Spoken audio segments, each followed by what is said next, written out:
And one of the great things about this is such a fundamental principle to the Word of God. It's such a fundamental principle to the life of the Christian. But beyond that, it's automatic. It works. It's real. To the point, what we're going to talk about is seed time and harvest time. You reap what you sow, okay? But it's so fundamental. I was doing a little side reading this week, and every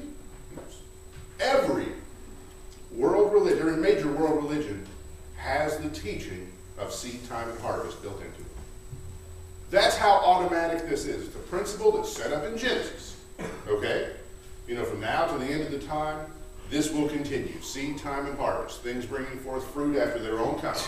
God set that up in the beginning, and that's automatic. That's built into the creation of the earth. And so it works. It doesn't work if you have faith. It doesn't work if you believe it works. It doesn't work if you think it works. It works. It's kind of the old joke we talk about with the kernel of corn. You can get soil and put corn in it and pray for that seed to not come up. And guess what? You're going to get corn.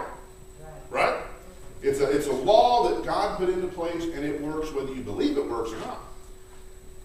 It works whether you believe in God or not. Yeah. Okay?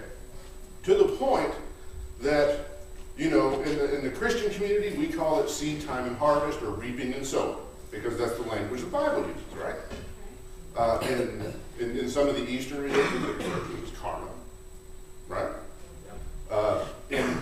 We talk about what goes around comes around, forgetting about that being the God-placed biblical principle of seed time and harvest. We just talk about what goes around comes around. Do unto others as you would have them do unto you. That's just this repackaging of this same principle. And what's really interesting is this goes so far as today's pagan religions that are completely opposed to God and all things godly. They teach it as the law of return.